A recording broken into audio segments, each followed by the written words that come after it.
Olá pessoal, nesse vídeo eu vou falar de um tema que foi objeto de pergunta numa live que eu fiz no canal do Érico sobre o lançamento do livro, né? E ali teve uma pergunta sobre um ritual praticado por um grupo gnóstico. Eu deixei claro que aquilo não era generalizado, era um grupo gnóstico que, segundo relatos da época, e que relatam ali um ritual de Eucaristia bastante estranho, para dizer o mínimo, né?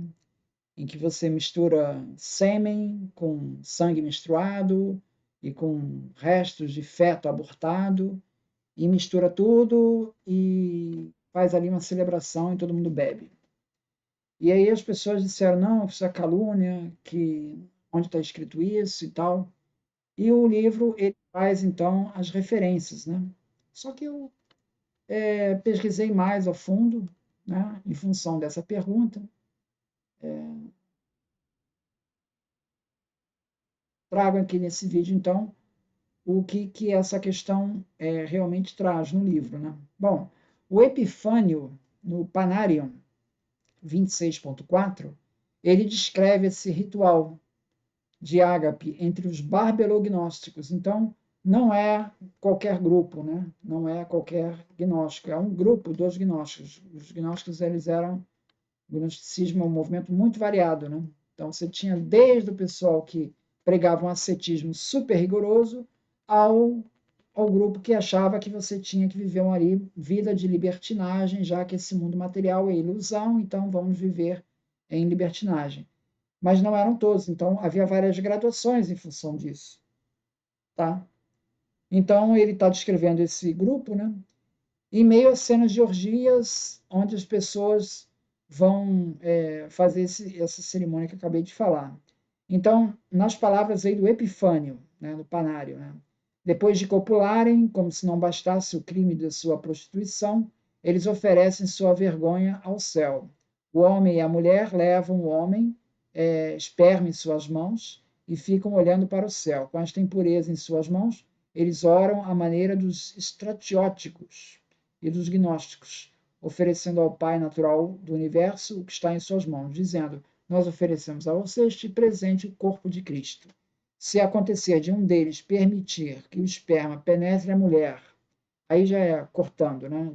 Uma outra parte do trecho, ele fala então desse ritual de orgias e aí continua. Se acontecer de um deles permitir que o esperma penetre a mulher e engravidá-la, ouçam a indignação que eles ousam atuar. No momento certo, eles extraem um embrião com seus dedos e pegam esta criança abortada e esmagam-na com pilão e com pilão. Quando misturados com mel,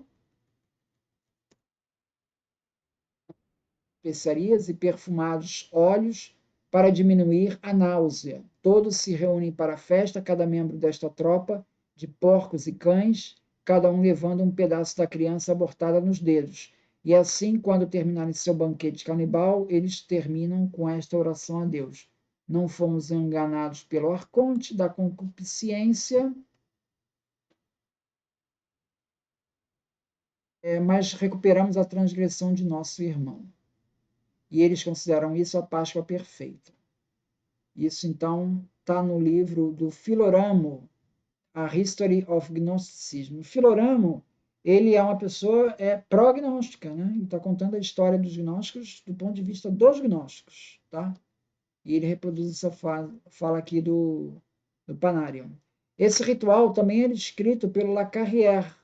Lacarrière vai descrever isso no livro The Gnostics, na página 69, e ali ele vai descrever como um ritual de algumas seitas gnósticas, e o qual não há razão para duvidar do testemunho de Epifânio, que Lacarrière não considera esse gesto como lascívia, mas como uma forma de ascetismo libertador ascensional. O Filoramo também concorda que o relato de Epifânio tem autenticidade, apesar do seu conteúdo apologético. Ele diz o seguinte: apesar de tudo isto, o relato de Epifânio parece confiável. Por mais colorido que seja, o próprio pudor no relato garante a substancial veracidade da imagem dos hereges que ele apresenta. Epifânio se refere a um livro chamado As Grandes Questões de Maria, hoje perdido, que descreveria esse ritual de Eucaristia, que substitui o pão e vinho por sêmen e sangue menstrual. Está no Panário 26.8.2.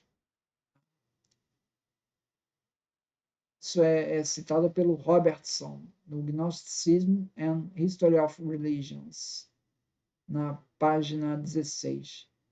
Então, diz assim: quando dizem que Raabe colocou um fio de escarlate em sua janela, este não era fio de escarlate, diz-nos, mas os órgãos femininos. E o fio de escarlate significa o sangue menstrual. E beba a água de suas cisternas refere-se ao mesmo, mas o poder da menstruação e dos órgãos é a alma. Dizem que reunimos e comemos. Então, veja, isso daí é uma referência que está lá no livro de Maria, lá. Tá? Bom, mesmo os autores cristãos, eles reconhecem que os mestres gnósticos como homens de grande cultura e erudição, tá? Então isso não é uma prática em todos, né? O Pista Sofia, no capítulo 147, ele também vai se referir a essa prática, tá? E o segundo livro de Jeú, no capítulo 43, ele vai se referir a essa prática e vai amaldiçoar aqueles que, em nome de Jesus, promovem rituais para beber uma mistura de lentilhas com sangue humano, sêmen humano, junto com menstruação, o que revela que tais práticas deveriam ocorrer entre os gnósticos. No segundo livro de Jeú, capítulo 43, está assim: nem dê estes mistérios àqueles que servem aos 8 poderes do grande arconte, que são aqueles que comem o sangue menstrual de sua impureza e do sêmen dos homens, dizendo: temos conhecimento da verdade e oramos ao verdadeiro Deus. Então veja, os textos tanto do livro de Jeú, segundo livro de Jeú, quanto do Pista Sofia, ele dá a entender que ele está se referindo a pessoas do grupo dele, dos gnósticos. Que o livro está se referindo, a princípio, a essas pessoas, né? E aí, quando casa com essa informação do Epifânio, então existe alguma coisa, deve ser, não quer dizer que exatamente seja esse ritual, né?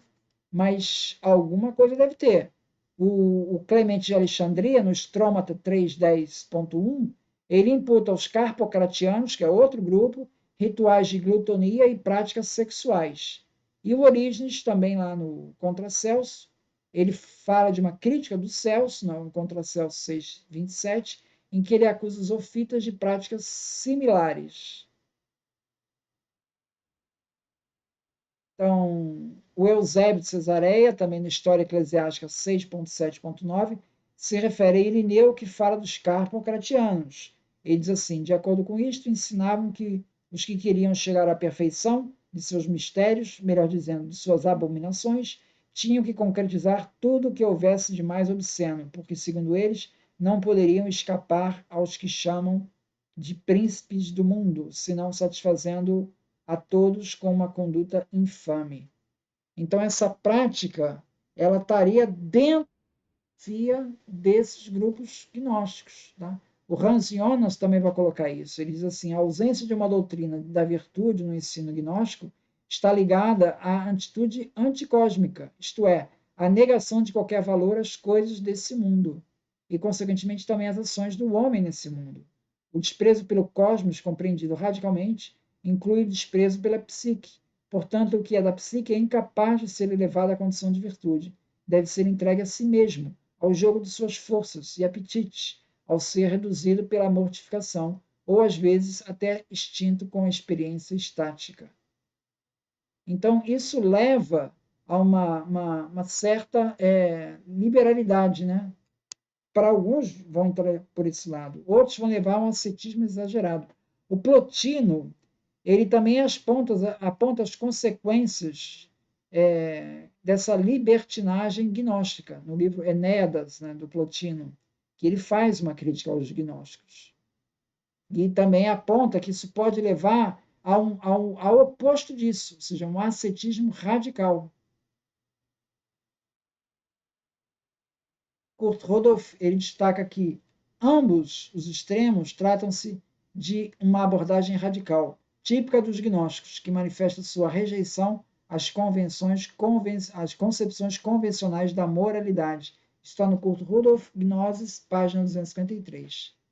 Então, veja, existe aí um ritual que ele é narrado ali pelo Epifânio, talvez com algum exagero, mas que aparece uma certa repreensão ali nos próprios textos gnósticos, que parecem estar se referindo a práticas de membros ali do grupo. Pelo menos é o contexto da leitura, né? E isso, de alguma maneira, repercute nas críticas que a gente vê em textos lá do Contra Celso, que vê no Clemente de Alexandria e que vê no Irineu. E todo o contexto anticósmico que o Rasionas está destacando casa também com isso. Esse lado exagerado de buscar uma libertinagem né, excessiva, tamanho desprezo pela matéria. Então, são esses esclarecimentos aí que eu ia fazer sobre esse ponto específico que foi colocado. Ok, obrigado.